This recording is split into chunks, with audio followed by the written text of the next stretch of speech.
कभी कभी हम निद्रा में जागृत चेतन हो जाते हैं, तब हमें अपने होने का अनुभव किस इंद्रिय से होता है? ध्यान रखें कि अनुभवकर्ता को अपने होने का अनुभव इंद्रियों से नहीं होता। इंद्रियों से अनुभवों का ही अनुभव होता है। इंद्रियों से तरंगों का, माया का नाद जो है, उसी का अनुभव होता है।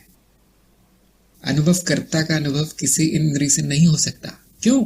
यदि अनुभवकर्ता का अनुभव किसी इंद्रिय से हो गया तो वो नाद हो जाएगा, तो वो माया हो जाएगा। और हम जानते हैं कि अनुभवकर्ता माया नहीं है। यदि आप अभी भी सोच रहे हैं कि मुझे अनुभवकर्ता किसी अनुभव में मिल जाएगा, तो अनुभवकर्ता का ज्ञान नहीं हुआ। तो अभी तक आप आत्मज्ञान का जो चरण है वो आपने लांघा नहीं, वो लिया नहीं। आत्मज्ञान आवश्यक है। आत्मज्ञान पहले दिन हो जाना चाहिए। यदि आत्मज्ञान नहीं हुआ तो आपको आत्मज्ञान का वीडियो देखना चाहिए। और यदि वीडियो से भी नहीं हुआ तो इस सत्संग में आगे पूछना चाहिए कि गुरुजी मैं कौन हूं, मैं क्या हूं, मेरा तत्व क्या है, मेरा मर्म क्या है।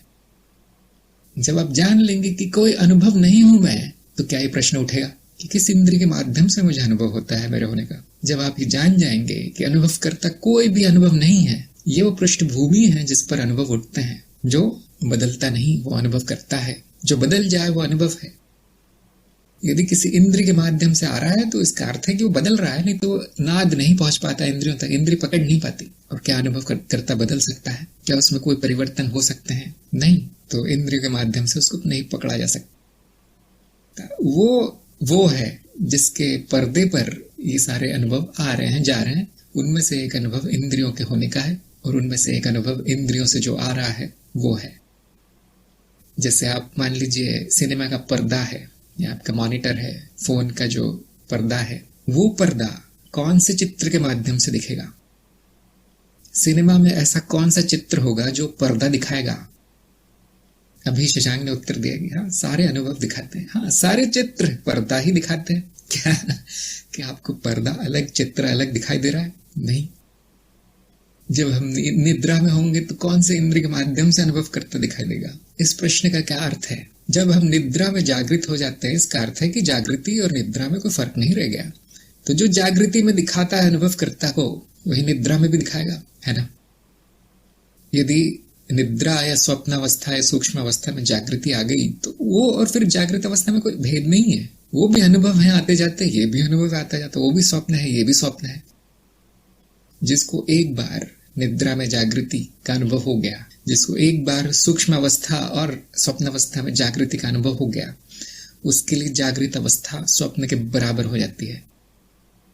इससे सभी लोग सहमत होंगे जिनको ये अनुभव हुए हैं। मुझे तो कोई भेद नहीं दिखाई देता किसी स्वप्न में और इस जागृति में, निद्रा में, स्वप्न में कोई भेद नहीं दिखाई देता। ये उसी को दिखाई देंगे ये भेद जिसने चेतना को नहीं जाना, जो चैतन्य नहीं हो पाया अभी तक, जो जागा नहीं। जागृति में जागना चेतना है। चेतना क्या है? ये देखना कि अनुभव करता है और उसको अपना ही ज्ञान हो रहा है तरह तरह के नाद के रूपों में, ये चेतना है। तो अब इसमें क्या अवस्थाएं आएंगी? फिर अवस्थाएं आनी जानी है, फिर तो अवस्थाएं भी अनुभव हैं।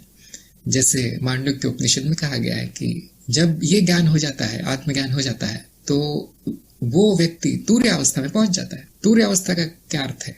वो अवस्था जो सभी अवस्थाओं में पाई जाती है, वो है तूर्य। और वो अलग से अवस्था नहीं है जो आकर चली जाए। जैसे ये तीन अवस्थाएं हैं, ये तीन अवस्थाएं एक के बाद एक आती है जाती हैं। तूर्य वो पृष्ठभूमि है जिसमें ये अवस्थाएं आती हैं जाती हैं। ये तभी संभव है जब आपकी चेतना तीनों अवस्थाओं में प्रकट है। ऐसा कैसे होगा? ऐसा कैसे होगा कि चेतना तीनों अवस्थाओं में प्रकट होगी? पहले जागृति से शुरू करें। क्या अभी चेतना है आपकी? कैसे जानेंगे? जैसे ही मैं पूछता हूं क्या आपको अभी अनुभव हो रहा है, तो आपकी चेतना प्रकट होनी चाहिए। अभी भी कर सकते हैं आप। क्या आपको कोई अनुभव हो रहा है? देखकर बताइए। ये चेतना है। इससे सरल कुछ नहीं हो सकता। सांस लेना भी बड़ा कठिन है। यदि आपको कोई भी अनुभव हो रहा है तो अनुभवकर्ता का वहां पर ज्ञान हो गया, आ गया अनुभवकर्ता। हाँ, मुझे हो रहा है। अब ये कहना भी आवश्यक नहीं कि मुझे हो रहा है या यहाँ मैं है कोई जिसको हो रहा है। हाँ, हो रहा है, बस ये चेतना है, अनुभवकर्ता का होने का ज्ञान।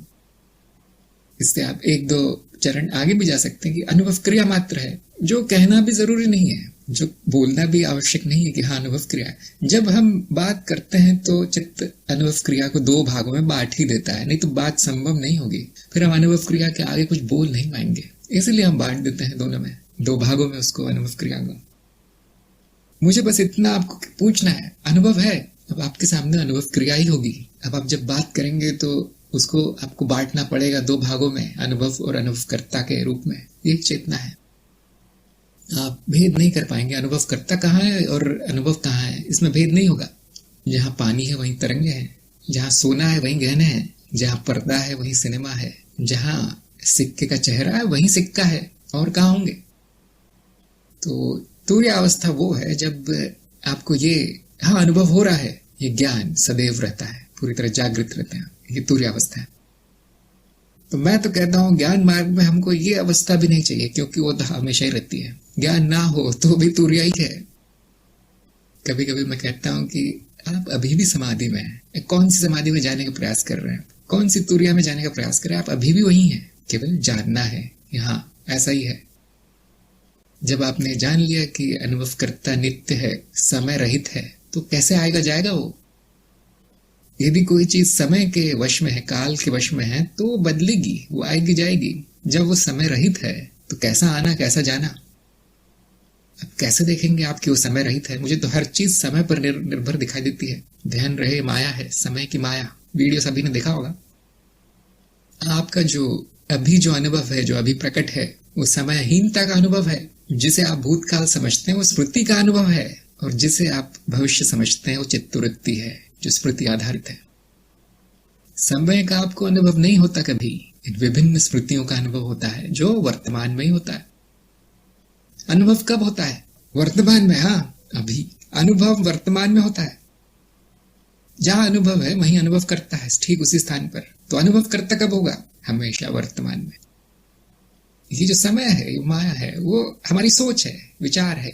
वो एक मान लीजिए मान्यता, अवधारणा, परिकल्पना है, कल्पना है बस। नहीं, मेरे तो जीवन में ये भी हुआ है, मेरे जीवन में वो भी हुआ है, मैं पैदा भी हुआ हूँ, ये भी हुआ है। कैसे जानते हैं आप कि ये हुआ है?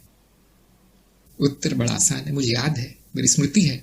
कब है स्मृति? अभी है, सब अभी हुआ है। ध्यान रहे, यहाँ बुद्धि डगमगा जाएगी। अब बुद्धि के अब बहुत सीमा तक आ गए हैं, यहाँ बुद्धि हिलने लगेगी। नहीं, ऐसा है कि वैसा है, ऐसा है कि वैसा है। और ये सिर्फ आपके साथ नहीं है, सबके साथ होता है। ये तो मैं जब बोल रहा हूं तो मेरे साथ भी होता है। ऐसा शायद पहुंचा हुआ ही कोई बड़ा गुरु मिलेगा जो कहेगा, हाँ मैं समयहीनता में पूरी बुद्धि के साथ मौजूद हूं। नहीं, बुद्धि नहीं जा सकती वहां समयहीनता। बुद्धि समय में ये हुआ था, वो हुआ था, ये ऐसा होता है, इसका कारण वो है, मैं वहां गया था तो वहां वो हुआ था। बुद्धि की सीमा यही है।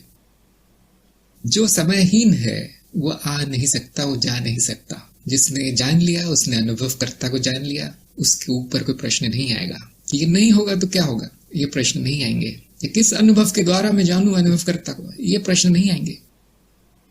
यदि आप अभी नहीं जान रहे हैं अनुभवकर्ता को तो कभी नहीं जानेंगे। बड़ी काम की बात है, मैं दोहरा देता हूं।